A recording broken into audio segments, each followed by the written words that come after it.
Assalamualaikum warahmatullahi wabarakatuh. Selamat malam. Izin memperkenalkan diri, Taruna Madya Fajar Hajirianto, STB 3626, asal Cilacap.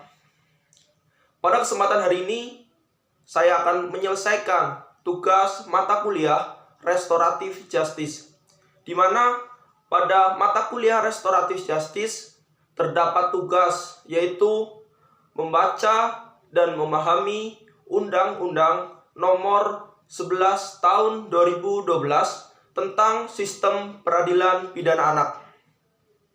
Setelah itu, ada dua pertanyaan. Yang pertama, sebutkan pasal-pasal tentang Restoratif Justice, diversi, dan penanganan anak di bawah 12 tahun. Pertanyaan yang kedua adalah pasal-pasal manakah yang belum Anda pahami? Setelah saya membaca Undang-Undang Nomor 11 Tahun 2012 tentang Sistem Peradilan Pidana Anak, saya akan menjawab pertanyaan yang pertama, yaitu sebutkan pasal-pasal tentang Restoratif Justice, diversi, dan penanganan anak di bawah 12 tahun. Yang pertama, saya akan menyebutkan pasal-pasal tentang Restoratif Justice yang terdapat pada Undang-Undang Sistem Peradilan Pidana Anak.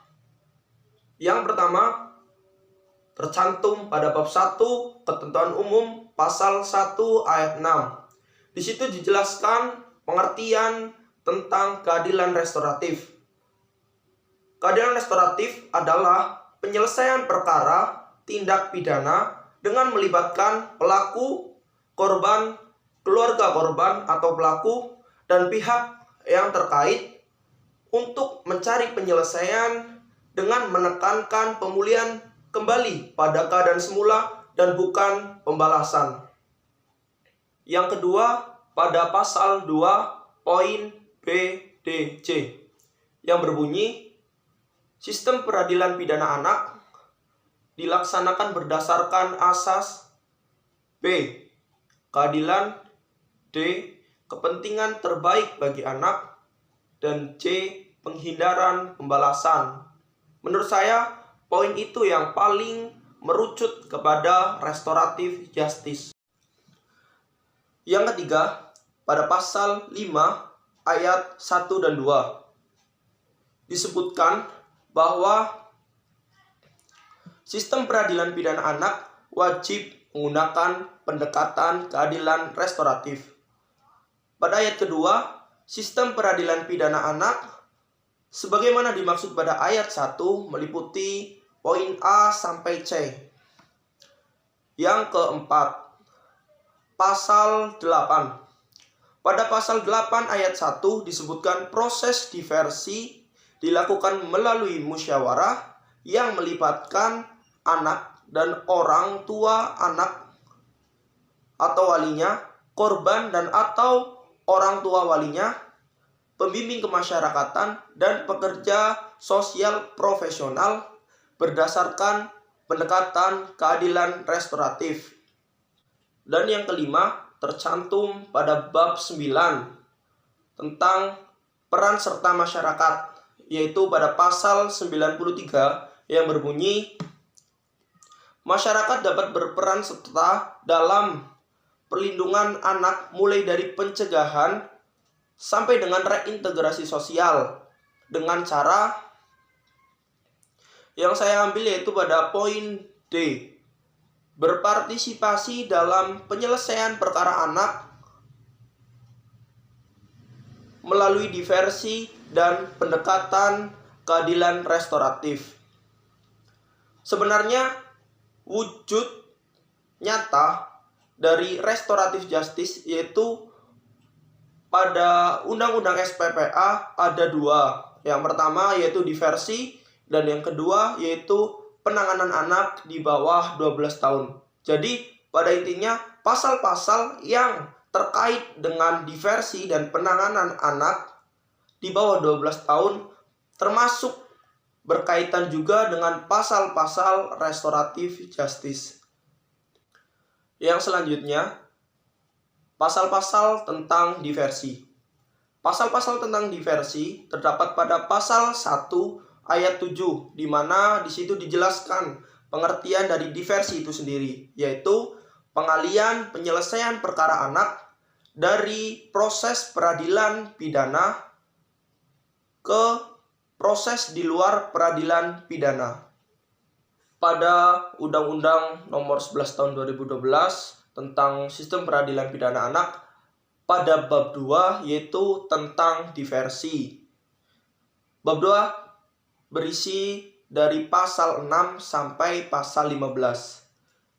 Dari pasal 6 disebutkan tujuan dari diversi ada 5, yaitu yang pertama, mencapai perdamaian antara korban dan anak. Yang kedua, menyelesaikan perkara anak di luar proses peradilan. Yang ketiga, menghindarkan anak dari perampasan kemerdekaan. Dan yang keempat, mendorong masyarakat untuk berpartisipasi. Dan yang terakhir, menanamkan rasa tanggung jawab pada anak. Kemudian pada pasal 7 disebutkan pada tingkat penyidikan, penuntutan, dan pemeriksaan perkara anak di peradilan negeri wajib diupayakan diversi. Jadi di sini diwajibkan untuk diversi diupayakan.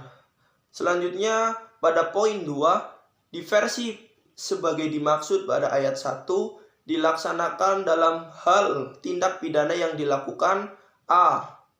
Diancam dengan pidana penjara di bawah 7 tahun. B. Bukan merupakan pengulangan tindak pidana. Jadi syarat diversi yaitu ada 2. Bisa dilakukan diversi apabila tindak pidana itu diancam di bawah 7 tahun dan bukan merupakan sebuah pengulangan tindak pidana. Selanjutnya pada pasal 8 tentang proses dan siapa saja yang terlibat di dalam diversi. Pada ayat 1, proses diversi dilakukan melalui musyawarah dengan melibatkan yang pertama, anak dan orang tua, korban, orang tua atau walinya, pembimbing kemasyarakatan, dan pekerja sosial profesional berdasarkan pendekatan keadilan restoratif. Pada poin 2, dalam hal diperlakukan musyawarah sebagaimana dimaksud pada ayat 1, dapat melibatkan tenaga kesejahteraan sosial dan atau masyarakat. Di sini menyebutkan bahwa masyarakat dan tenaga kesejahteraan sosial dapat terlibat pada musyawarah diversi. Dan pada ayat ketiga, proses diversi wajib memperhatikan ada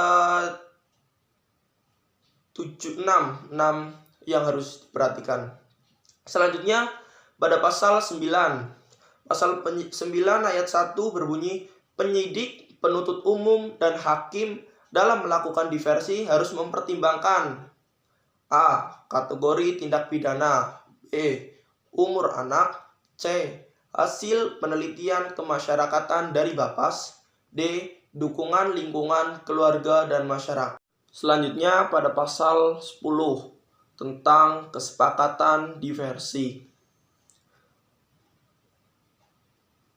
Ayat pertama, kesepakatan diversi untuk menyelesaikan tindak pidana yang berupa pelanggaran, tindak pidana ringan, tindak pidana tanpa korban, atau nilai kerugian korban tidak lebih dari nilai upah minimum provinsi setempat. Sebagaimana dimaksud dalam pasal 9 ayat 2, dapat dilakukan oleh penyidik bersama pelaku dan atau keluarganya, pembimbing kemasyarakatan, serta dapat melibatkan tokoh masyarakatan.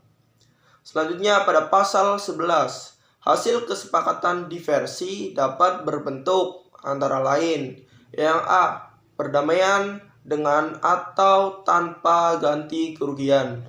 Yang B. Penyerahan kembali kepada orang tua atau wali. Yang C. Keikutsertaan dalam pendidikan atau pelatihan di lembaga pendidikan atau LPKS paling lama 3 bulan. Dan yang D. Pelayanan masyarakatan.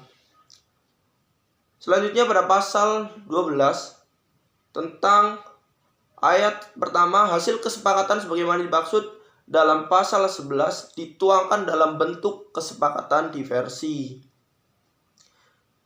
Selanjutnya pada pasal 13, proses peradilan pidana anak dilanjutkan dalam hal proses diversi tidak menghasilkan kesepakatan atau kesepakatan diversi tidak dilaksanakan.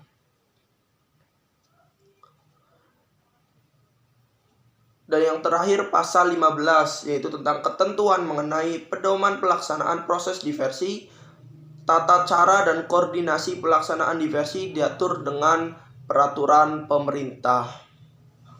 Selanjutnya pasal tentang penanganan anak di bawah 12 tahun pada Undang-Undang Sistem Peradilan Pidana Anak tercantum pada pasal 21 yang berbunyi ayat 1, dalam hal anak belum berumur 12 tahun melakukan atau diduga melakukan tindak pidana, penyidik, pembimbing kemasyarakatan, dan pekerja sosial profesional mengambil keputusan untuk A. menyerahkan kembali kepada orang tua atau wali, dan yang B. mengikut sertakannya dalam program pendidikan, pembinaan, dan pembimbingan di instansi pemerintah atau LPKS, di instansi yang menangani bidang kesejahteraan sosial baik di tingkat pusat maupun daerah, paling lama 6 bulan.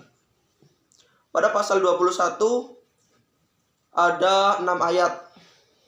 Pasal yang berikut tentang penanganan anak di bawah 12 tahun, yaitu pada bagian ke-6 tentang penangkapan dan penahanan, tercantum pada pasal 32 yang ayat kedua, berbunyi penahanan terhadap anak hanya dapat dilakukan dengan syarat sebagai berikut.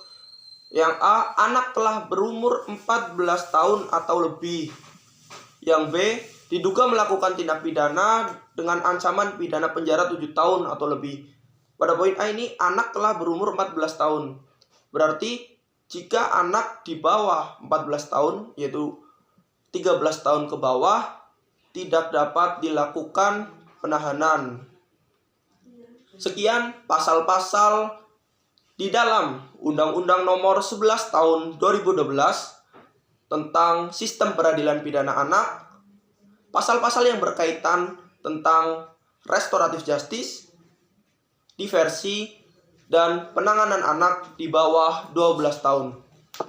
Pertanyaan yang kedua pada mata kuliah restoratif justice yaitu pasal-pasal yang belum saya pahami pada Undang-Undang Nomor 11 Tahun 2012 tentang Sistem Peradilan Pidana. Yang pertama yaitu pada pasal 17 bab 3 acara peradilan pidana anak yang berbunyi ayat 1, penyidik, penuntut umum, dan hakim wajib memberikan perlindungan khusus bagi anak yang diperiksa karena tindak pidana yang dilakukan dalam situasi darurat.